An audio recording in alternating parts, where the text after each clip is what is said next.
There is 3 simple ways to reprogram your subconscious mind to heal, and I'm going to break them down today. I'm going to make it so easy for you to follow this plan that you could heal yourself, okay? If you like Spirituality Simplified, please consider subscribing.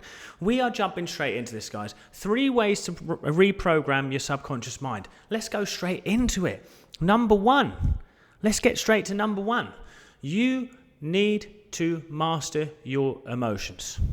Do you know this?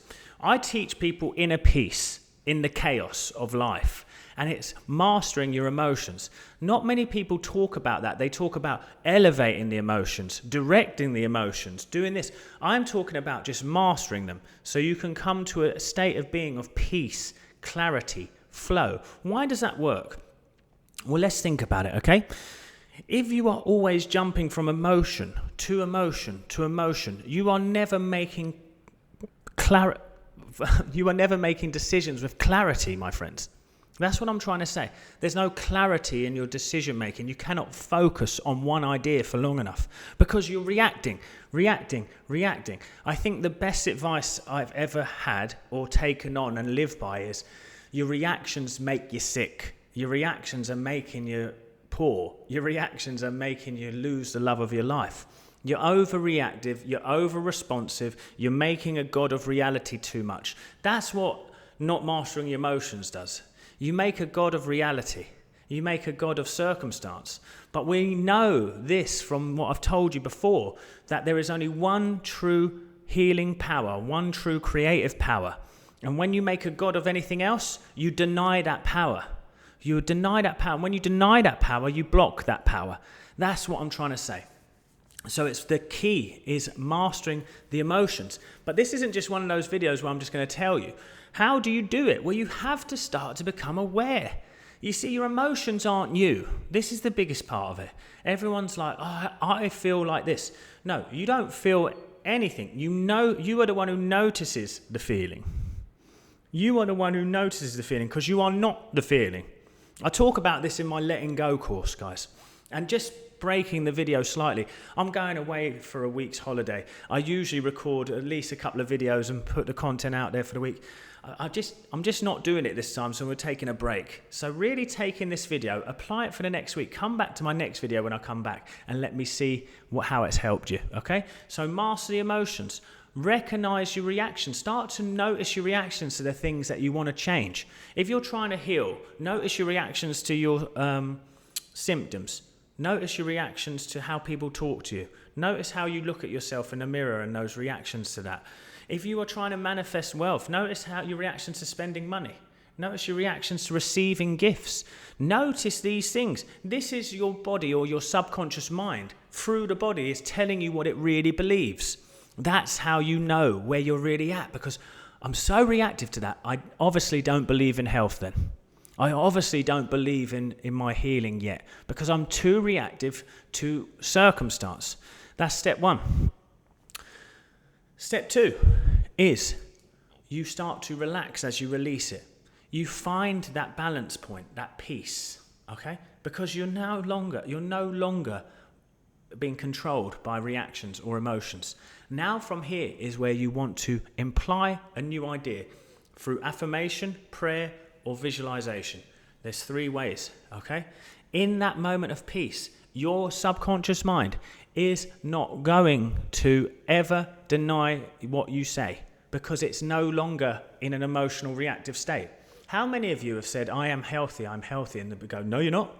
Oh, no, you're not, my friend. You are not healthy, you are sick. Because it's still living in the emotion of the past. In the present moment is where healing happens. So peace brings you presence, it brings you clarity, it allows you to focus on an idea without the subsequent energy coming to block it. Okay? That's the step there. So from there we claim health, harmony, abundance, love, whatever it is you're wanting to claim. You claim it in that space. Okay?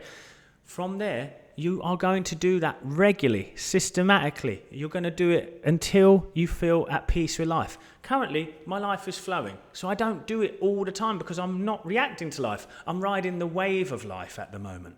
So there you can just start to lay back and enjoy the ride. But if you are not there, if you are struggling, you need to be very aware, you need to be very acute on noticing those feelings, letting them go, laying a new idea in that place of peace. The subconscious mind is going to go there. But the third step is the maddest. Do nothing else from that space except flow. What do I even mean by that? Well, just even a simple story. A simple story of flow, because this is something that happened to me yesterday. Right, so I wanted to put my son into a different class. He wasn't ready to go into the class that they were suggesting. It seemed certain that he'd have to go there. I let go of all feeling around it, messaged them, told them what we felt. They agreed, he went into it. That just seemingly luck seems to be happening. Every time I need to overcome an obstacle, it seems to get out of the way and let me. So what you do is you ride that wave of trust. You see, you start to grow in faith when you've got to that place of peace and you're laying the new idea. Because now my brain, my deeper brain, believes in something different. So when an obstacle comes up, it believes in a solution already. So I'm riding that wave. I've spent the time to rebuild my subconscious mind. I spent the time to rebuild it to health in my body. I spent that time. So you have to do it consistently. When I work with people, it's a minimum of 6 weeks, one-to-one, because you need that consistency to change. You need that time to change the wiring of the brain or the connection to God. You need that time. So it's also giving it time for you to go into that space, to find that clarity, to find that ease, to find that relaxation in the chaos. So that an overriding bonus there is reminding yourself that, yeah, life's going to fight back. Your symptoms are going to come back and with a vengeance because it wants to keep you there. But again, you go back to step one. You do not allow the reaction to go past you. You're aware again. You let it go. You reclaim it. And you do it again and again and again. So for example, let's say I had a knee injury, wanted to go and play a sport, couldn't do it. Every day I'd notice my frustration with it. I'd let it go. I'd claim divine health and harmony. And then I would move on. And as my knee gets hurting in the day again and the frustration comes up, I'll go again. And the next day and the next day. But you find after 30 days plus, relief, I just don't have as much pain anymore because you're no longer emotionally attached to the problem anymore. You're no longer energetically associated with the pain. You're in homeostasis. The body's come back to alignment. What does it do when it's in alignment? It heals. What is the true nature of God? Alignment, peace, flow, harmony, everything working in unison perfectly. That's what needs to happen in your body, but you get in the way because you're too emotional, you're too reactive, and you think everything is something happening to you. No, it's just a circumstance.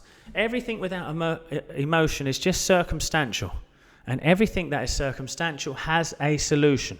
I hope this one helps today, guys. I love chatting with you guys. I'm going to go and enjoy a week of rest now. I love you all. I'll see you at the next video. Have a great day.